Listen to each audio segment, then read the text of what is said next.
It's that time again. Time for holiday cheer and Patreon board.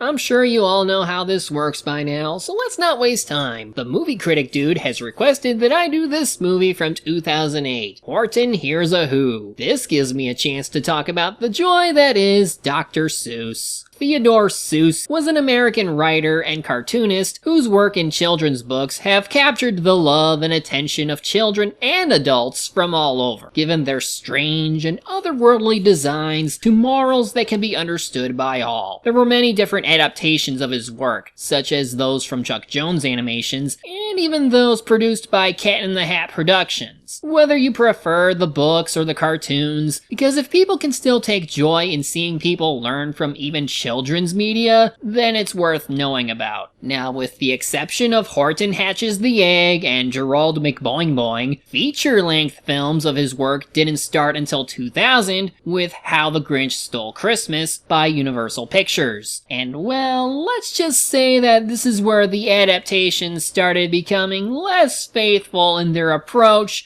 by being more comedical and lighthearted. Of course, on their own, The Grinch was still a pretty enjoyable film, but then Cat in the Hat came along, and it basically caused Theodore's widow, Audrey, to not have any more of her husband's work be live action. I really don't blame her. I mean, you can only do so much with real life that it's better to just go animated. And well, 5 years later, 20th Century Fox got their studio together with Blue Sky Studios to produce an animated version of Horton Hears a Who. And while Audrey said no to live action, that doesn't mean they still can't follow in others' footsteps in being more comedical. But does it work in this case, since it isn't Universal Studios in charge of things? Well, let's find out. This is the 2008 Horton Hears a Who movie. We open with nature being beautiful, even in CG, as a seed drops from this tree and starts to roll over to this one flower with a tiny white dust speck on it. Anyone who ever read the book knows what this means, but this is a movie, so they have to build it up as much as possible. The speck gets launched and floats away into the jungle of Newell. And roaming this jungle is Horton, a majestic, noble, and very kind-hearted elephant.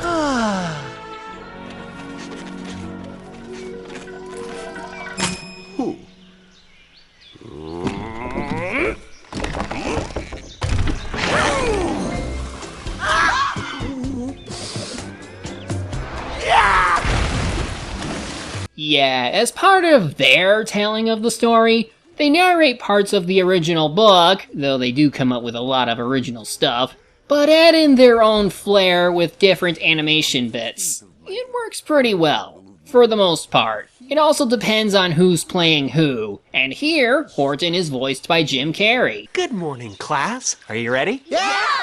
Jump on board! Ooh! Look out below! Tommy's on board! Well, even if this is before or after he started losing people, at least his eccentric performance can carry us through most of the jokes. Most of the jokes, anyway. Especially getting through with Katie humor. Seriously, what the hell is this thing? Anyway, in this version, he's a teacher who tries to teach children some lessons about jungle life, but is clearly a buffoon. And such buffoonery is not appreciated by the sour kangaroo. Voiced by Carol Burnett. Horton certainly is eccentric. And the children are learning so much from him. Learning to be a bunch of harebrained half-wits.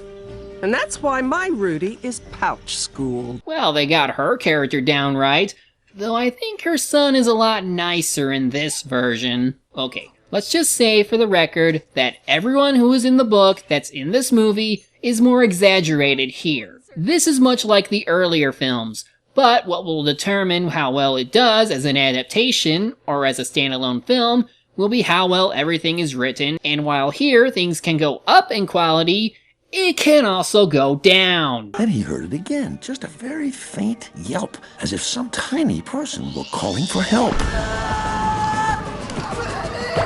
Original animation based on original Seuss designs? Good. Narrator overstating the obvious and Horton overblowing this moment? Not so good. And now they're really blowing this out of proportion. Like, why do the monkeys look like that one gorilla that I can't figure out your origin from? He saves the speck using a flower he picks up and gets confronted by the sour kangaroo. Get real. No, there's a tiny person on that speck that needs my help. Absurd. There aren't people that small. Well, maybe they aren't small. Maybe we're big. Horton. No, really, think about it. What if there was someone way out there looking down on our world right now? And to them, we're the speck. There is nothing on that speck. But I heard. Did you? Really? Oh my. Then how come I don't hear anything? Well, If you can't see, hear, or feel something, it doesn't exist. Very antisocial, above certain others, and will exile anyone who doesn't conform to her standards? Is this their attempt of setting up the anti-isolationism moral? Well, for now, he figures that since their ears are tiny, they might be able to hear him. So he yells, and sure enough, the sound wave enters the tiny world, and of course, Whoville. Home to the Whos, who either appear naked, or their clothes just look like fur coats. But honestly, the Whoville stuff is where the most creativity shows. Because look at this environment. Look at all the strange yet fun ways the Whos can live. Look at the contraptions used in everyday living. That's Dr. Seuss, whose imagination was so vast that he can come up with so many bizarre things. Anyway, this is Ned McDodd, voiced by Steve Carell, and he's the mayor of this town, having 96 daughters and Jesse McCartney for a son. Prior to him, though, they do a nice job in establishing how his job, and the fact he has so many children, only let him have so much time with each, while also using some current day trends. But they still manage to work a bit in this film. Though once again, the narrator has to overdo things by telling us why Jojo here doesn't want his father's job. Son, hey! And why didn't he speak? Well, I think that the lad was afraid if he did, he might let down his dad. But Steve's performance does make this bit funny. Your great-grandmother, that's right. All the way down to your... Great, not so great. Great,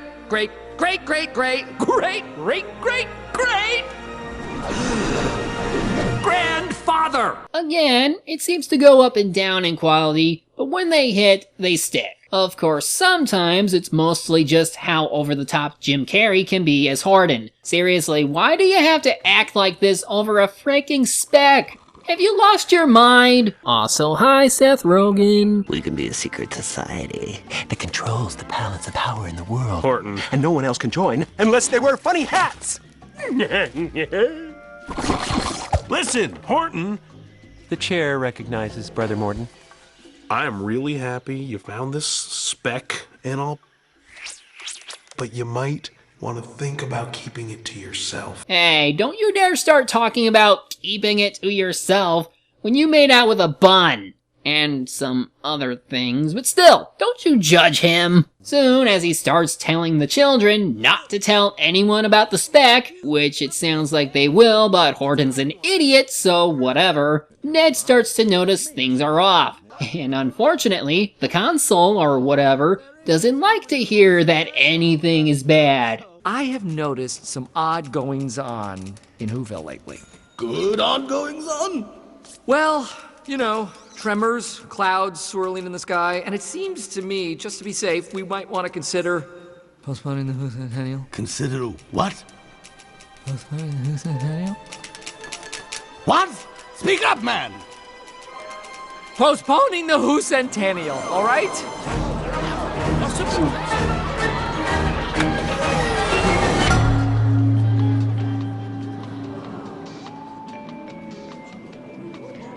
We are about to celebrate 100 years of Whoville happiness and harmony. And you want to postpone the celebration? Well, What if Whoville's not safe? Nothing ever goes wrong in Whoville. Never has, and never will. You blathering boob. Now, if you'll excuse us, we must do something about that Grinch that keeps wrecking our Christmas. Naturally, he doesn't like the fact the head counselor called him a boob, but his misfortune gets him hurt, which also leads to Horton finally hearing him. Though what was he hearing in before the mayor's pipeline broke, which is what is allowing the two to speak? The mayor? The mayor? The mayor? I'm talking to the mayor! I knew it, I knew it, I knew it, I knew it, I knew it. I knew there was life on this speck. The speck?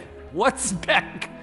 Well, I don't exactly know how to tell you this, but you're living on a speck. Well, I hate to disagree with you, oh voice from the drain pipe, but I live in Whoville. Pushing it for you, Bert. Don't believe me? Watch what happens when I put you in the shade. This is absolutely impossible. Light. Dark. Light. Dark light, dark light, dark light. Colossal! Yours minuscule, yet somehow we've managed to make contact. If you think about it, it's pretty amazing.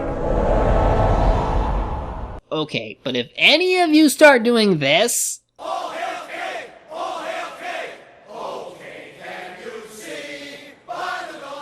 I am so ready to end your ass. Naturally, Ned is rather stressed and freaked out at the possibility that their world is tiny. So he consults this scientist about what might happen if their world doesn't become stable. Floating around. Well, we'd have inexplicable tremors, dramatic changes in the weather, and if we didn't eventually achieve some sort of stability, our world would be destroyed. Destroyed? Destroyed. Oh, destroyed. Destroyed. Horton! No, this is, Benny. Horton is busy right now. I'm joking. That's me. Oh, we're doomed. You know, in the book, Horton already knew how important this is and that he needed to get them to safety, as he believed that a person was a person, no matter how small. Here, he doesn't seem to realize that if he isn't careful, they'll die, and he's making jokes at Ned's expense. Well, now he starts to get it, and suddenly I'm getting Ace Ventura 2 flashbacks.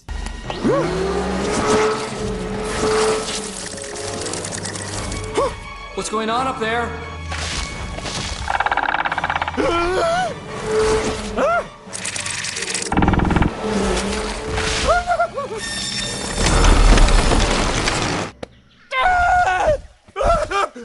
This entire jungle is a house of death! Horton does find a cave at the top of Mount Newell, and vows to get them there while the mayor has to try and keep calm and continue his business since there's a celebration event coming up and doesn't want to look crazy. Though not as crazy as Horton, thinking in his mind that he's a superhero in an anime. We're going back down again. And while personally I find parts of this funny, why do they need it? And this is the problem with the Seuss movies as adaptations. They go so far out of the way to exaggerate plot details to the point where they have to even reference pop culture. It starts to lose focus on whatever moral they had to begin with. This is stuff that they think kids would enjoy to distract them from the plot, and while admittingly it is well animated, it just didn't need to happen. He soon finds the children got their own clovers, because they think worlds exist now. And Sour Kangaroo doesn't like that, and once again goes to confront him. She's seriously like that one soccer mom who has to act like she runs everything. You know, like Gladys from Over the Hedge. Thank God somebody says no to her.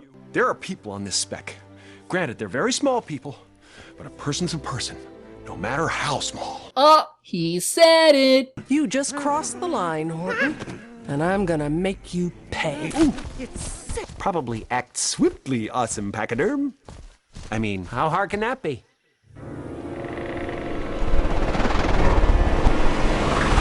Okay, if this is just a jungle full of animals, who Who made that bridge? Naturally, him crossing the bridge would lead to trouble, and the mayor has to suffer for it, and in the worst possible location. That's right, the dentist's office. Bet he'll suffer greatly. Okay, but seriously, it's nothing too special. One random dance bit later, Ned makes it home where he tries to remove anything that could hurt him, while trying to convince his wife that weird stuff is happening. He does at least relate to Horton he has a family. You have a family? I do indeed. A beautiful wife, 96 daughters, and 1 son. Oh, busy guy. Then we all share 1 bathroom. You know how that is. Yeah, don't I know it. Bathroom? Ned?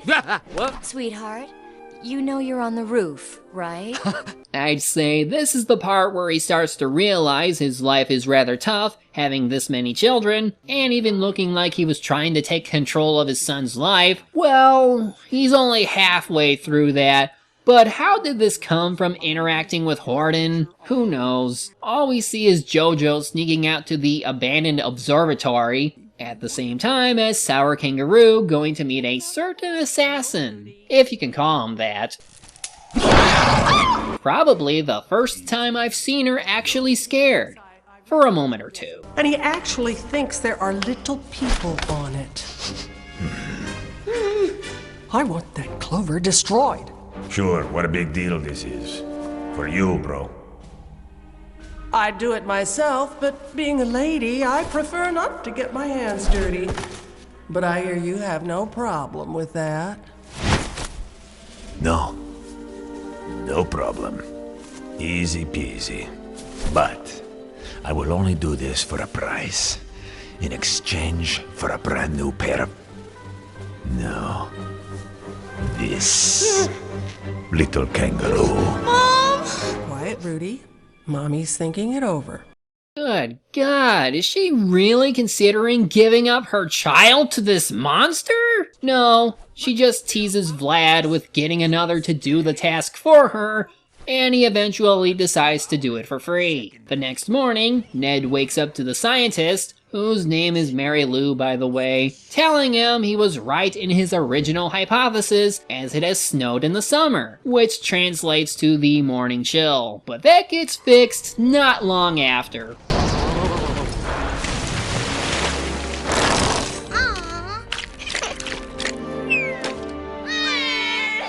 There, that better? Morton shows up to warn him about Vlad coming, but Horton is steadfast. I promised the mayor.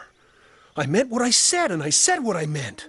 And an elephant's faithful 100%. Please, for me, just this once, be faithful 99% of the time. I've never got 99% on anything. And I think I'm awesome. So come on. I meant what I said, and I said what I meant.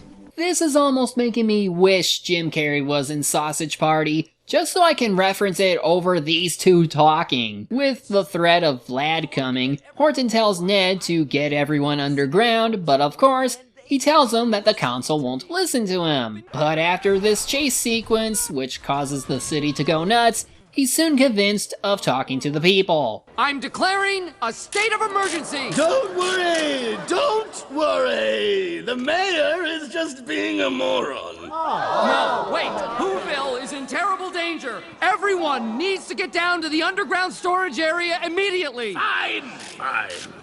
Let's do this democratically. Who wants the joy and glory and festivity of the Whocentennial to proceed as planned? Yeah! And who, like the mayor, thinks it would be better to spend the Whocentennial in an underground storage area? Yeah! Stubborn old farts. Did you not experience the whole world shifting and turning just now? God, they're like political supporters. Even when bad things are happening right in front of them, they just don't care. Seriously, they're like the "this is fine" dog. No, not everything is fine. You stupid old men! And when something does happen in front of them, like when Vlad steals the clover away and causes the winds to pick up, what does the old consulman say? It means, obviously, let the kite-flying race begin! You don't deserve to live. Horton does his best to catch up to Vlad, and just when he finally gets to him, Vlad goes and drops the clover into a sea of other clovers. But time for symbolism.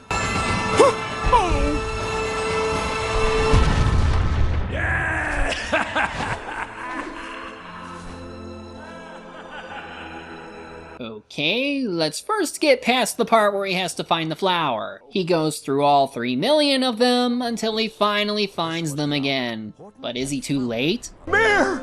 I found you! Mayor? Are you there? Mayor?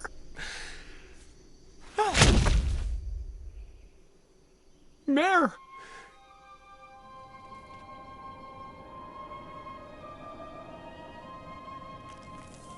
Mayor, are you there?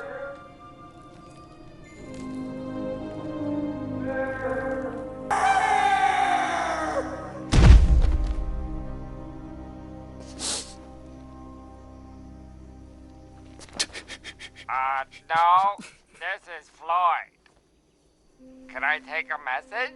Yeah, of course, he has to joke about that. Especially after the fact the entire town got wrecked. Now see, in the book, there was this line that someone believes was a reference to the World War II atomic bomb drops in Japan. Seuss was originally against Japan prior to this, and it was after that he realized the significance in human life, regardless of who or what you are, and that's part of Horton's non-discriminatory views. Unfortunately, the movie doesn't do anything to tie into that reference, and instead treat this like a major disaster that anyone here can survive, before proceeding into more formalities. This is my wife, Sally. You exist! Oh, this means my husband isn't crazy. Hooray! And a few of my daughters, Haley, Holly, Hooley, Hilda, and Hetty. And here is Miss Yelp, my loyal assistant. And here's Dr. LaRue. You shaved us! And Bert from accounting. And Mrs. McGillicuddy. And Mr. Farfugen from the Klugen Farfugens. And the old man in the bathtub. It's like there's not enough tension. Nothing to really give people to worry about since, unlike the books, movies, TV media, and the like tend to expand on pre-existing material by adding more emotion and more detail since they give things a voice. Though in this movie's case, rather than teach a lesson on top of entertaining, they feel the need to entertain first, teach later. They tried way too hard to replicate the Grinch movie, which I felt had a better balance in this area since the character you could add easily to his grumpy attitude, have humor and writing that worked in its favor. But Horton is above his normal kind-hearted nature that he almost borderlines the live-action Cat in the Hat. Almost. Since he's still funny in some cases, but they lack the balance here. That's really all I'm saying. While it's still better than Cat in the Hat, it just needed to fine-tune some more. Well, time to get back on track. However, one of the parents spots him and reports back to Sour Kangaroo, learning from Vlad about his victory, and, well, he does nothing else for the rest of the movie. What is happening to the jungle of Newell? There once was a time when people were people, and specks were specks. Well, I say if you can't see it, hear it, or feel it, it doesn't exist. Our way of life is under attack. And who's leading that attack? Horton! God, it's like watching the angry orange man give his rallies. Morton tries to stop them, but is ineffective. Soon she gives the big anarchy speech, and they go after him. Well, good luck with that. The only way to him is a bridge that got destroyed. You can't get to... Me! Oh, I see. It's an angry mob. Sorry, Martin. I thought it was you that was making all the... But it's... Oh, darn. Run, Horton! There he is! How hell did they get to him that fast? They surround him, and she of course offers him the chance to admit he was always wrong about the speck, and things can go back to normal, or else be caged. But then he gives a speech. Go ahead, rope me, cage me, do whatever you want. But there are people on this speck, and they have a mayor who has 96 daughters and one son named Jojo, who all share a bathroom, whatever that is. And even though you can't hear or see them at all, a person's a person, no matter how small. And it works. For a second. Rope him! Cage him! Burn that speck in a pot of boiling hazelnut oil! Time to cage him. Ned decides to rally the people into the "We are here" part from the book, while Horton tries his best to buy some time. As the town gets more into that Seuss spirit, Ned learns that Jojo is at the observatory and somehow gets there without too much trouble. Seems Jojo was building stuff of his own, which all looks cool.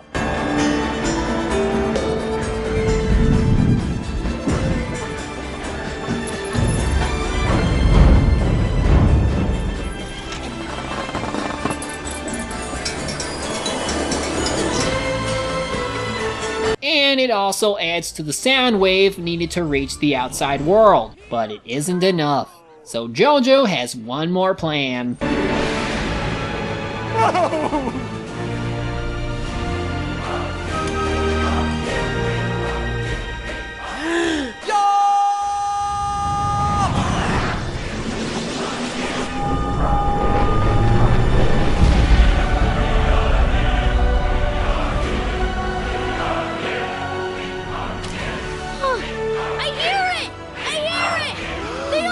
So thanks to their combined efforts, the Whos are saved and everyone believes in Horton again. Sour Kangaroo feels bad now, but soon they reconcile, and Horton gives a shrewd thank you speech that is meant to insult people for hurting him earlier, but they don't seem to notice. But wait! We need to close out on one more out of nowhere song! Baby, I can't fight this feeling anymore. I've forgotten what I started fighting for.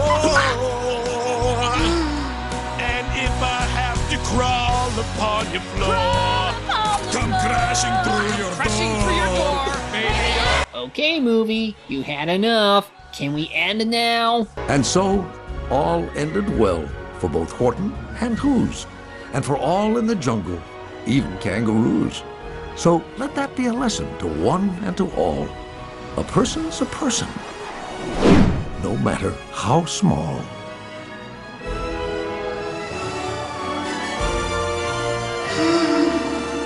My God, it's full of stars. Well, that was something. As far as an adaptation goes, it's definitely far from being like with the book. Besides characters, the morals take a change to where it feels more anti-atheism than anti-isolationism. The characters take on more exaggerated versions of themselves, the humor even more so. Like, rather than this mature yet meaningful story everyone can enjoy, it just goes back to being like most kids' films that only some animation fans may enjoy. Horton can be pretty obnoxious at times, despite a somewhat decent performance. Though Ned at least does get somewhat of a character arc involving him learning not to force his son to become like him, and to take a stand for what he believes in. But like Horton, their development is rather weak. Honestly, as an adaptation, I can easily see this as being a bad one with not many redeeming qualities to it. But does it at least stand on its own merits? In my opinion, it does. Somewhat. It's no Dougal or Norm of the North. It at least has a lesson, albeit a weak one. But it also has some good humor, and the visuals are actually pretty good. Blue Sky Studios has always been one of those studios I do take pleasure in seeing even when they have their low moments. Plus, they can have good writing and dialogue. It's just I've seen better with them. But at the same time, I've seen much worse with them too. In conclusion, this is not something I would recommend to everyone, but at the very least I can consider it mildly entertaining. Next time though, we're going to look at something that I can actually bear. Bear anime. You'll figure it out soon enough, so until next time, stay away from Katie. She's a weird one.